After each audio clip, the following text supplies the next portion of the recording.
Welcome to public TV news బులెటిన్ల ముందుగా headlines. Peddapalli జిల్లా పట్టణంలో బీజేపీ శ్రేణుల తిరంగా ర్యాలీ. శ్రీశైలం సుంకేశ్ల డ్యాం భద్రత కొరకు చర్యలు తీసుకోవాలి మాజీ మంత్రి మారెప్ప. విశాఖ నగరంలో బీచ్ రోడ్ వద్ద ఉన్న డైనో పార్కులో ఆకస్మికంగా చెలరేగిన మంటలు.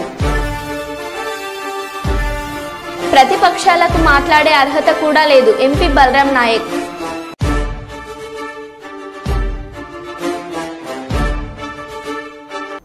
ఇక వివరాల్లోకి వెళ్తే, హైదరాబాద్ తరహాలో చారిత్రాత్మక వరంగల్ నగరంలో మొట్టమొదటిసారి మట్టితో 40 అడుగుల వినాయక విగ్రహం ఏర్పాటు చేసి నవరాత్రులు నిర్వహించడం జరుగుతుందని భద్రకాళి హిందూ ఉత్సవ కమిటీ అధ్యక్షులు ఆగుతోట సంజీవ్ తెలిపారు.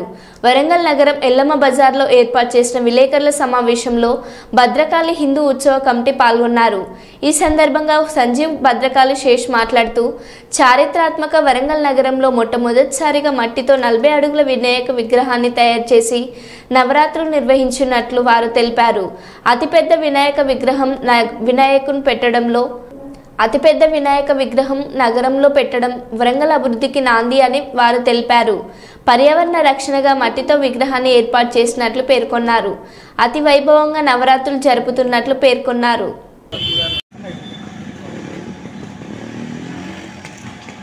ఇక్కడ గణపతి నవరాత్రులు చేసేందుకు ప్రధాన కారణం మన వరంగల్ వాసులు ఎవరు చూడు హైదరాబాద్ అనే అంటున్నారు. మన వరంగల్కి ఒక ఖ్యాతి అనేది ఉన్నది. మన వరంగల్ ఉన్న తెలంగాణలో మన వరంగల్ టాప్ లిస్ట్లో ఉంది. సెకండ్ క్యాపిటల్, సెకండ్ రాజధాని అని కూడా మన వరంగల్ అంటారు. మన కాకతీయులు ఏలిన ఈ రాజ్యం ఇది. మనం కూడా ఎందుకు పెట్టద్దు ఇక్కడ? మనం హైదరాబాద్ పోయి చూడాలని అనుకోవడం ఎందుకు? మనం కూడా ఇక్కడ పెట్టాలని మట్టి విగ్రహంతో 40 ఫీట్లతో ఫస్ట్ స్టార్ట్ చేసి అమ్మవారి ఆశీస్సులతో భద్రకాళి అమ్మవారి భక్తుని నేను భద్రకాళి ట్రస్ట్ బోర్డు మెంబర్గా కూడా చేశాను. దైవ కార్యక్రమాలలో ముందుంటాను. ఈ వినాయకుడిని చేయడం వల్ల పబ్లిక్కు కానీ అంటే ప్రజలకు కానీ అందరూ సుఖ సంతోషంగా ఉండాలని, అందరూ హైదరాబాద్ దాకా పోకుండా ఇక్కడికే వచ్చి మన వరంగల్లో ఇంత పెద్ద విగ్రహం ఉన్నది అని ఇక్కడ చూడాలని దాని అయ్యగారుల ఆశీస్సులతోటి అమ్మవారి దీవెనలతోటి ఈ కార్యక్రమం మొదలుపెట్టాను. వరంగల్ కీర్తి పెంచేందుకు ఈ యొక్క 40 ఫీట్ల మట్టి వినాయకుని తోటి ప్రప్రథమంగా మొదటి సంవత్సరం స్టార్ట్ చేస్తున్నాను. స్వామివారి అనుగ్రహంతో ప్రతి సంవత్సరం నిర్వహిస్తానని అనుగ్రహంతో మీ అందరి ఆశీర్వాదంతో మీ అందరి కోఆపరేషన్తో ముందుకు సాగాలని కోరుకుంటున్నాను.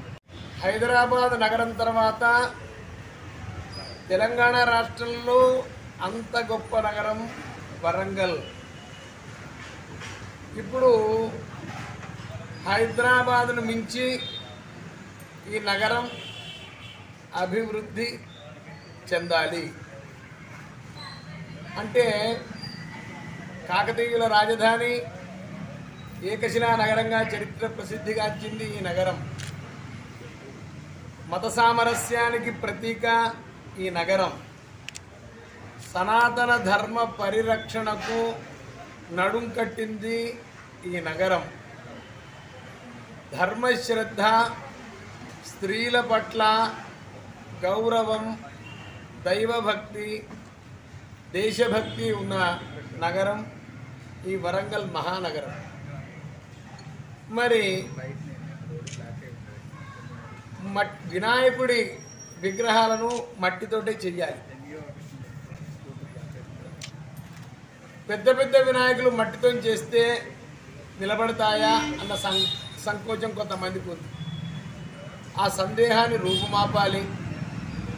మరి వరంగల్ హైదరాబాద్ తర్వాత అంత పెద్ద నగరంగా ఎదుగుతోంది కాబట్టి ముందు హైదరాబాదుతో సమానంగా ముందు ఒక మట్టి వినాయకుడిని ఆ స్థాయిలో పెద్ద ఎత్తులో ఎంత వీలైతే అంత ఎత్తులో మనం ఈ వినాయకుడిని ఇక్కడ తయారు చేయించి ఇక్కడ ప్రతిష్ఠించి మన వరంగల్లోనే తయారు చేయించాలి, వరంగల్లో ప్రతిష్ఠించాలి, ఉత్సవం చేయాలి అని మన భద్రకాళి దేవస్థానం మాజీ ధర్మకర్త ఆకుతోట శ్రీధర్ ఆకుతోట సంజీవ్ గారి నేతృత్వంలో భద్రకాళి హిందూ ఉత్సవ నిర్వహణ సమితి అని ఒకటి సోషల్ మీడియాలో హీరోలు అయ్యేందుకు కొంతమంది ప్రాణాలను లెక్క చేయకుండా పిచ్చి పనులు చేస్తున్నారు. ఇద్దరు యువకులు స్కేటింగ్ షూ వేసుకొని రోడ్డుపై స్టంటు చేసిన వీడియో వైరల్ అవుతుంది. ట్రక్కును పట్టుకొని ఒకరు వేలాడగా మరో వ్యక్తి వీడియో తీస్తూ కనిపించాడు. ఏమైనా జరిగితే ఏ తప్పు చేయని ఆ ట్రక్కు డ్రైవర్ చిక్కుల్లో పడేవాడని, ఇలాంటి విన్యాసాలు చేసే వారిపై కఠిన చర్యలు తీసుకోవాలని పోలీసులు నెటిజన్లు కోరుతున్నారు. లీగల్ ప్రొసీజర్ ఎక్కడ మిస్ అవ్వకుండా చట్టరీత్యా లేదా మనీ ట్రాన్స్ఫర్ చేసి కొన్ని ఏమన్నా డబ్బులు అకౌంట్ ట్రాన్స్ఫర్ చేయకుండా కొన్నారా, డబ్బులు ఇచ్చేప్పుడు కానీ, లేదా పేపర్ అడ్వర్టైజ్మెంట్ ఇవ్వకుండా కొన్నారా, పోనీ ఆనుకుని పోనీ ఏమన్నా నంబర్లు మార్చేసారు. ఎంటకి చంద్రబాబు నాయుడు ప్రభుత్వం ఇచ్చినటువంటి అగ్రిగోల్డ్ ఆస్తులకి ఏమన్నా సరిహద్దులు చేస్తుందా? అసలు సంబంధం లేదు. అగ్రిగోల్డ్ ఆస్తులకి జోగి రమేష్ గారు వాళ్ళు కొనుక్కున్న ఆస్తికి అసలు సంబంధమే లేదు కదా. లేని పరిస్థితుల్లో ఇవాళ సిఐడితో అదే ఆగస్టు 2వ తారీఖు ఒక కేసు కట్టించి, ఏసీబీతో ఒక కేసు కట్టించి, విచారణకు కూడా కనీసం పిలవకుండా ఏం జరిగింది, నువ్వేం చేశావు, నీ పాత్ర ఏంటనే విచారణ కూడా చేయకుండా జోగి రమేష్ గట్టిగా మాట్లాడాడు, గట్టిగా తిరగబడ్డాడు. జోగి రమేష్ ని రాజకీయంగా ఎదుర్కొనలేక, రాజకీయంగా నన్ను తిట్టాడు కాబట్టి, నన్ను ఎదిరించాడు కాబట్టి, నేను జగన్మోహన్ రెడ్డి గారిని తిడితే నా మీద తిరుగుబాటుగా మళ్లీ నా మీద మాట్లాడాడు, విమర్శించాడనేటువంటి కక్ష కడుపులో పెట్టుకుని రమేష్ ని ఏమీ చేయలేక మానసికంగా వేధించడం కోసం జోగి రమేష్ గారి కొడుకు మీద ఈ రకమైనటువంటి వాళ్ళ బాబాయ్ మీద అక్రమ కేసులు పెట్టి చంద్రబాబు నాయుడు గారికి ఒకటే చెప్తున్నాం, నీ ఇష్టం రాష్ట్రంలో ఉన్నటువంటి 175 నియోజకవర్గాల్లో ఉన్నటువంటి వైఎస్ఆర్ పార్టీ సంబంధించినటువంటి అందరినీ కూడా లోపలేసుకో, నీ మీద పోరాటం. ప్రజావాణి కార్యక్రమంలో ప్రజలందించిన అర్జీలను ప్రత్యేక దృష్టితో సత్వరమే పరిష్కార చర్యలు చేపట్టాలని జిల్లా కలెక్టర్ క్రాంతి వల్లూరు అధికారులను ఆదేశించారు. సోమవారం రోజున కలెక్టరేట్లోని సమావేశ మందిరంలో జరిగిన ప్రజావాణి కార్యక్రమంలో జిల్లా కలెక్టర్ క్రాంతి వల్లూరు ప్రజల నుండి 86 అర్జీలను స్వీకరించారు. అందులో రెవెన్యూ శాఖ, survey land record, DRDO, employment, వ్యవసాయ శాఖ, మిషన్ భగీరథ, పంచాయతీరాజ్, మున్సిపాలిటీ, శిశు సంక్షేమ శాఖ, గ్రామీణాభివృద్ధి, ఆరోగ్య శాఖ, పోలీస్ శాఖ, యువజన సంక్షేమ శాఖ చొప్పున ఉన్నాయి. ఈ కార్యక్రమంలో జిల్లా స్థానిక సంస్థల అదనపు కలెక్టర్, రెవెన్యూ అదనపు కలెక్టర్లు, జిల్లా పంచాయతీ అధికారి, జిల్లా ముఖ్య ప్రణాళిక అధికారులు, జిల్లా వైద్యాధికారి, డిఆర్డీఏ, జిల్లా విద్యాశాఖ అధికారి, సంబంధిత అధికారులు, పోలీస్ అధికారులు తదితరులు పాల్గొన్నారు.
ప్రతిపక్షాలకు మాట్లాడే అర్హత కూడా లేదు. ఎంపీ బలరాం నాయక్. కాంగ్రెస్ అంటేనే సంక్షేమమని ఎంపీ బలరాం నాయక్ అన్నారు. ఇచ్చిన ప్రతి హామీని కాంగ్రెస్ నెరవేరుస్తుంది.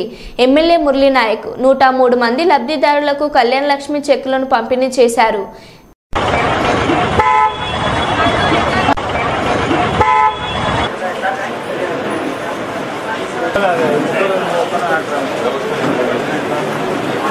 సార్ ఒక్క నిమిషం పెట్టు. స్కూల్ పిల్లలు వస్తారు. స్కూల్ ఎప్పుడు బంద్ అవుతుంది, ఎప్పుడు స్కూల్ జరుపుతారు ఎండాకాలంలో తెలుస్తుంది. వారికి కూడా మన అందరి తరపు నుంచి వారికి కూడా అభివందనాలు.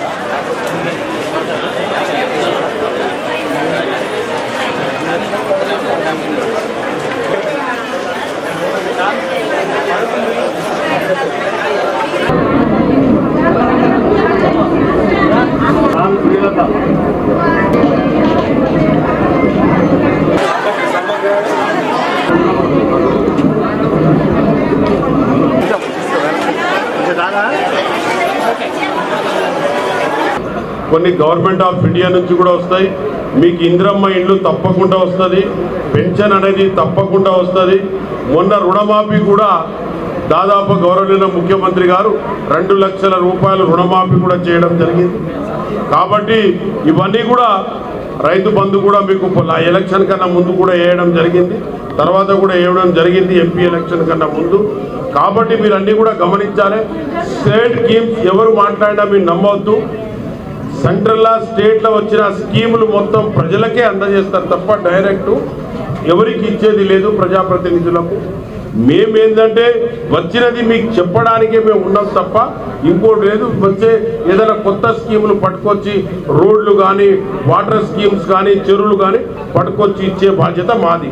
ఏదైనా ప్రజలకు అందుబాటులో ప్రజల అకౌంట్లోనే చేరుతుంది తప్ప పైసా రూపంగా ఏం ఇస్తలేరు. మాకు కూడా మీరు గమనించాలి. ముఖ్యంగా మీకు ఇవాళ కళ్యాణ లక్ష్మి అనేది 100% మీకు దాదాపుగా అయినా అప్లై చేసిన వాళ్ళకి అందరికీ కూడా వస్తుంది. బీద వాళ్ళకు చూసి ఇక్కడ ఎంఆర్ఓ గారు కానీ స్థానిక ఉన్న ఎమ్మెల్యే గారు కానీ అందరం కూడా మీ పక్షానే పనిచేయాలని తపన తప్ప ఇంకోటి లేదు. కాబట్టి మీరు కూడా అర్థం చేసుకొని కాంగ్రెస్ పార్టీ ఏం చేస్తుందనేది కూడా మీరు అర్థం చేసుకోండి. పెన్షన్లు అందరికీ వస్తాయి. ఇందిరమ్మ ఇల్లు మేము తప్పకుండా అందరికి ఇస్తామమ్మా. 100% ఇందిరమ్మ ఇల్లు కూడా స్టెప్ బై స్టెప్ అందరికి వస్తుంది. ఇవాళ మీ కళ్యాణ లక్ష్మి చెక్కుల పంపిణీలో ముఖ్యంగా ఇక్కడ స్థానిక ఎమ్మెల్యే గారు డాక్టర్ మురళీ నాయక్ గారు వారి ఆధ్వర్యంలో అందరూ కూడా మన ఆధ్వర్యంలో ఇది నడుస్తుందని చెప్పడం జరుగుతుంది. అదేవిధంగా మహిళలకు పెళ్ళైన యువతులకు కళ్యాణ లక్ష్మి పథకం కింద ఏదైతే ₹1,00,000 ఇద్దామనుకుంటున్నామో ఆ కార్యక్రమాన్ని ఈరోజు విజయవంతం చేయడానికి మన గౌరవ మాజీ కేంద్ర మంత్రివర్యులు కోరిక బలరాం నాయక్ గారు ఈ కార్యక్రమానికి మొదటిసారి నియోజకవర్గంలో అధికారికంగా జరిగే కార్యక్రమాన్ని వారు రావడం, ఇంత గొప్ప సంఖ్యలో మీరందరూ రావడం, వారు ఈ ఆశీర్వదించినందుకు మీరందరి తరఫున కోరిక బలరాం నాయక్ గారు ఈ కార్యక్రమంలో పాల్గొనడం చాలా గొప్ప అవకాశం. అదేవిధంగా ఈరోజు మొత్తం 103 మంది మహిళలకు వివాహాలైనటువంటి కళ్యాణ లక్ష్మి పథకం కింద 103 అంటే మొత్తం ₹1,03,00,000 విలువైనటువంటి చెక్కులను ఈరోజు పంపిణీ చేయబోతున్నాం. కాకినాడ జిల్లా సామర్లకోట మండల పరిషత్ కార్యాలయంలో రాష్ట్ర ప్రభుత్వ ఆదేశాలపై సర్పంచులు కార్యదర్శులకు ప్రత్యేక శిక్షణ శిబిరాన్ని సోమవారం ప్రారంభించారు. ఎంపీడీఓ శ్యామ్ సుందర్ కర్రి హరికృష్ణారెడ్డి ఆధ్వర్యంలో శిక్షణ ప్రారంభించి గ్రామాల్లో పారిశుద్ధ్యం, వీధి లైట్ల నిర్వహణ, వీధి కుక్కల నిర్వహణ, పంచాయతీకి కావాల్సిన విధులు తదితర విధులకు సంబంధించి వివిధ దశలుగా 3 రోజుల పాటు శిక్షణ నిర్వహిస్తున్నామని ఎంపీడీఓ తెలిపారు. ఈ కార్యక్రమంలో ట్రైనీలు నాగఫణి, శ్రీహరిలు పాల్గొన్నారు. అంతకుముందు డ్రగ్స్ రహిత సమాజ నిర్మాణం కొరకు ప్రతిజ్ఞ నిర్వహించారు. దేశం యొక్క ఈ సవాలుని స్వీకరిస్తూ ఈ రోజు మనం డ్రగ్ ఫ్రీ ఇండియా క్యాంపెయిన్ కింద అందరం కలిసి వచ్చి స్నేహితులను కుటుంబాన్ని సమాజాన్ని మాత్రమే కాకుండా డ్రగ్స్ వ్యసనం నుండి మనల్ని కూడా విముక్తి చేస్తామని ప్రతిజ్ఞ చేస్తున్నాం. ఎందుకంటే విశాఖ నగరంలో బీచ్ రోడ్ వద్ద ఉన్న డైనో పార్కులో ఆకస్మికంగా మంటలు చెలరేగాయి. ఒక్కసారిగా దట్టమైన పొగలతో కూడిన మంటలు వ్యాపించి డైనో పార్కు మొత్తం అగ్నికి హుతమైంది. విషయం తెలుసుకున్న పార్క్ సిబ్బంది ఘటనా స్థలానికి చేరుకుని వెంటనే ఫైర్ సిబ్బందికి, పోలీసులకు సమాచారం అందించారు. ఘటనపై మరింత సమాచారం తెలియాల్సి ఉంది.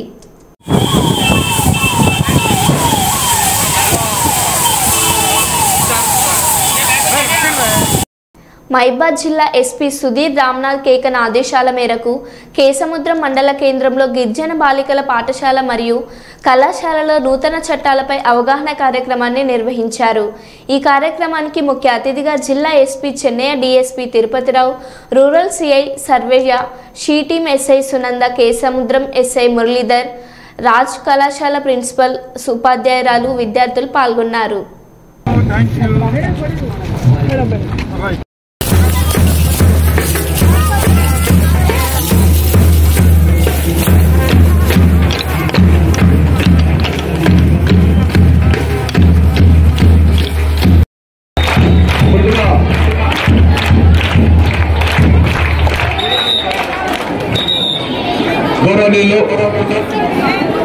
పాఠశాల ప్రిన్సిపల్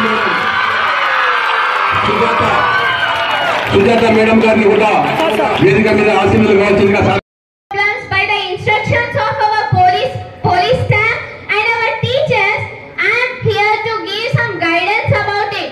First, తర్వాత అదే విధంగా మన జిల్లా అడిషనల్ ఎస్పీ సారు వీళ్ళు కూడా తమరికి కొన్ని ముఖ్యమైన విషయాలు మనకు ప్రతిరోజు ఎదురయ్యేటువంటి సమస్యలు వాటిని ఏ విధంగా ఎదుర్కోవాలి, సమాజానికి మనం మీరు ఇక్కడ నుండి పండుగలప్పుడు ఊర్లోకి పోయినప్పుడు అక్కడ ఉండేటువంటి మన అమ్మ నాన్నకి మన చుట్టుపక్కల ఉండేటువంటి బంధువులకు ఏ విధంగా వాళ్ళకి చెప్పాలని కొన్ని విషయాలు మనం చెప్పుకోవడం జరుగుతుంది.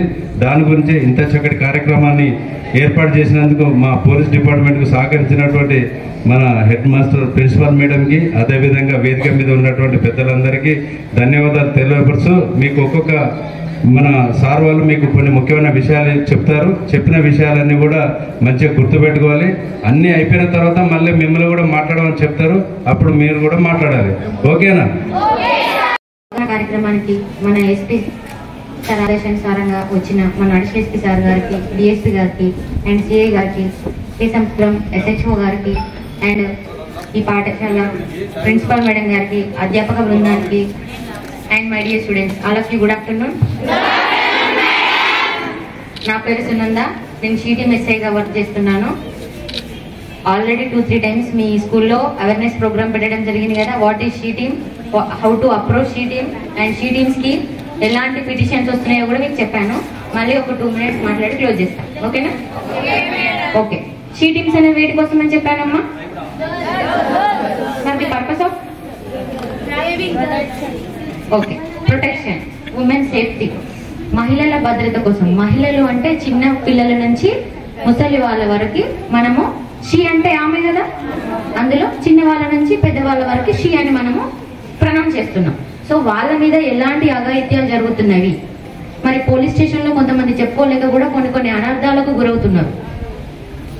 ఇంటెన్షనల్ గా తెలియకుండా కొన్ని బాధితులు ఏ విధంగా అంటే ఫోన్లో ఎక్కువ వాడడం వల్ల, ఫ్రెండ్షిప్ కరెక్ట్ గా చేయకపోవడం వల్ల, చదువు మీద కాన్సన్ట్రేషన్ చేయకపోవడం వల్ల, కొన్ని తప్పిదారులు బట్టి మానసిక క్షోభకు గురై వాళ్ళు కొంతమంది స్టూడెంట్స్ వరకే ఎక్కువగా సూసైడ్ అటెంప్ట్ చేసుకుంటున్నారమ్మా.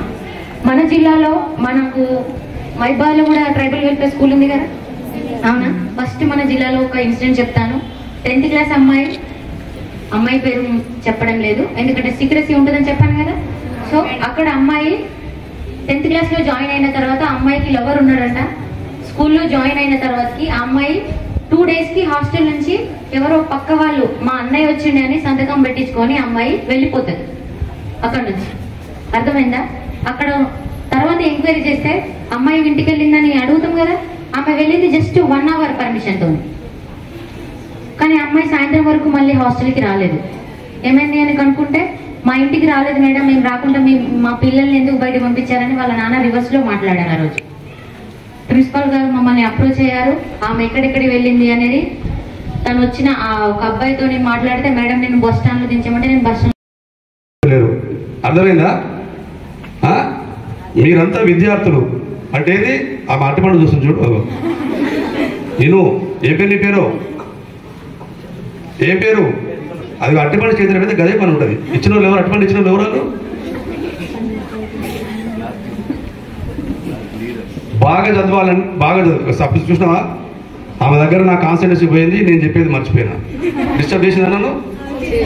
దీనివల్ల ఎంతమందికి నష్టమైంది? ఇప్పుడు ఆమె అట్టపండు వేయడం వల్ల ఆమె తింటలేదు, ముందర చూస్తుంది, ఆమెకు మనసు బాధనే ఉంది తినాలని. నేనంటే మనసు పెట్టేస్తే నా కాన్సెప్ట్ దెబ్బతీసింది, మీకేం చెప్పలేకపోతున్నాను. అంటే ఒక్కొక్క రీజన్ ఇంకొక రీజన్కు దానికి లింకప్ అయి ఉంటుంది. అర్థమైందా? మీరంతా విద్యార్థులు అంటే విద్యని తెలుగు సగం అవసరం ఇంగ్లీష్. శ్రీ మాధవ స్వామి ఆలయంలో భారీ దొంగతనం జరిగింది. ఆలయ అర్చకులు వరాహ నరసింహస్వామి మంగళవారం ఉదయం ఆలయ తలుపులు తీయడానికి ప్రయత్నించే లోపే ఆలయం తలుపు తెరిచి ఉన్నాయి. స్వామివారి విగ్రహాలకు ఉండవలసిన బంగారం, వెండి ఆభరణాలు లేకపోవడం చూసి దొంగతనం జరిగిందని నిర్ధారించి కంచెరపాలెం పోలీసులకు ఫిర్యాదు చేశారు. క్రైమ్ పోలీసులు క్లూస్ టీం ఆలయానికి చేరుకుని దొంగతనం జరిగిందని నిర్ధారించారు. ఆలయ అర్చకులు లెక్క ప్రకారం బంగారం, వెండి ఆభరణాలు, ఇతర వస్తువులతో కలిపి సుమారు 10 లక్షల వరకు అపహరణకు గురైనట్లు ఫిర్యాదు చేశారు. దేవుడు ఆలయానికే రక్షణ లేదని, ప్రజలకు ఏ విధంగా రక్షణ ఉంటుందని స్థానికులు వాపోయారు. దర్యాప్తులో పోలీసు ఉన్నతాధికారులు, క్రైమ్ డీజీపీ పాల్గొనడం జరిగింది. ఇది మాధవ్ స్వామి టెంపుల్లో అఫెన్స్ జరిగిందనేసి బేస్ చేసుకొని ఇమీడియట్ గా పోలీస్ వాళ్ళం వచ్చి అంత ఎంక్వైరీ చేయగా ఏవైతే స్వామివారి కిరీటము అండ్ ఆ ముత్యాల హారము, అదే విధంగా అమ్మవారి తాలూకా 2 ముత్యాల హారాలు, కిరీటాలు, ఒక అఫెండరు డివిఆర్ కూడా రిమూవ్ చేసేసి తీసుకెళ్లిపోయినట్టుగా. దేశ ప్రధాని నరేంద్ర మోదీ ఇచ్చిన పిలుపు మేరకు హర్ ఘర్ తిరంగా కార్యక్రమంలో భాగంగా పెద్దపల్లి జిల్లా రామగుండం పారిశ్రామిక ప్రాంతంలో కాషాయ శ్రేణులు తిరంగా ర్యాలీ నిర్వహించారు. ఈ సందర్భంగా రామగుండం కార్పొరేషన్ కార్యాలయం నుంచి పార్టీ శ్రేణులతో పాటు యువకులు, విద్యార్థులు 3 రంగుల జెండాతో గోదావరికని పట్టణ చౌరస్తా వరకు పెద్ద ఎత్తున ర్యాలీ నిర్వహించారు. వందే మాతరం అంటూ దేశభక్తిని చాటుతూ త్రివర్ణ పథకంతో ఊరేగింపు చేశారు. ఈ సందర్భంగా బీజేపీ పార్టీ రామగుండం ఇన్ఛార్జ్ కందుల సంధ్యారాణి మాట్లాడారు. ఈ కార్యక్రమంలో బీజేపీ పార్టీ కార్యకర్తలు తదితరులు పాల్గొన్నారు.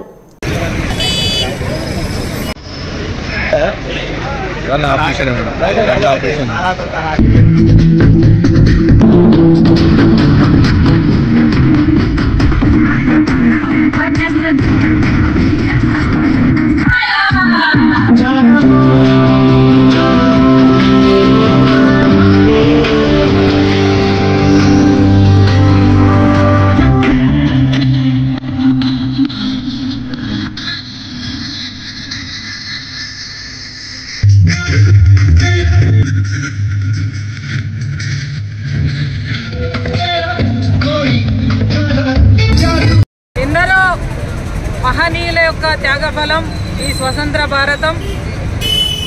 పెద్దలు గౌరవ భారత ప్రధాని నరేంద్ర మోడీ గారి పిలుపు మేరకి హర్ ఘర్ తిరంగా కార్యక్రమంలో భాగంగా ఈరోజు తిరంగా ర్యాలీని స్థానిక గోదావరికని మున్సిపల్ ఆఫీస్ దగ్గర నుండి చౌరస్తా వరకు వందే మాతరం, భారత్ మాతాకి జై అంటూ పెద్ద ఎత్తున నినాదాలతో ఈరోజు ర్యాలీ నిర్వహించడం జరుగుతూ ఉన్నది. అయితే ప్రతి ఒక్కరం కూడా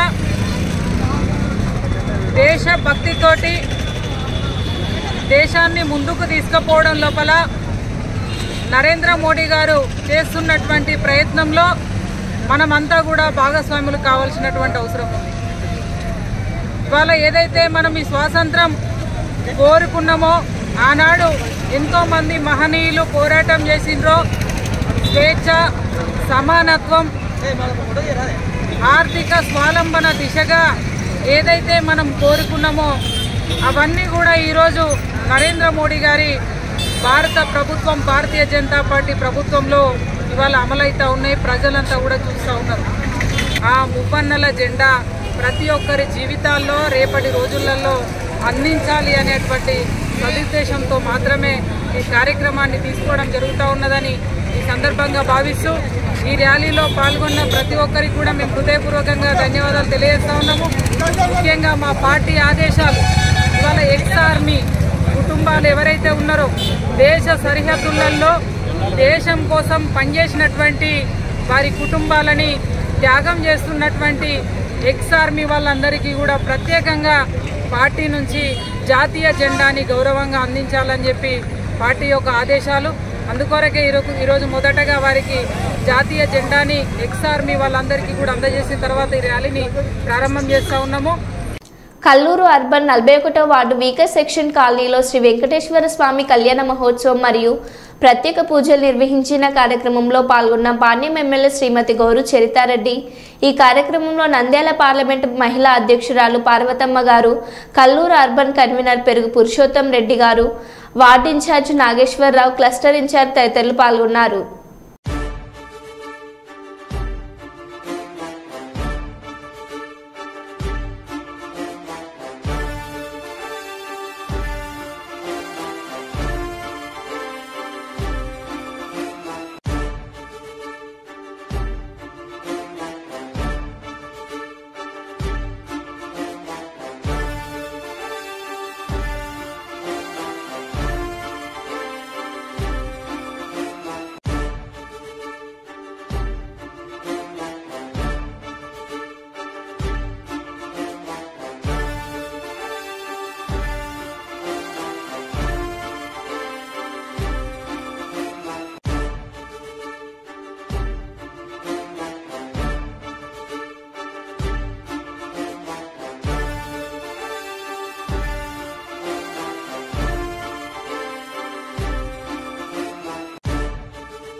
మరో బులెటిన్లో మళ్ళీ కలుద్దాం. Stay tune.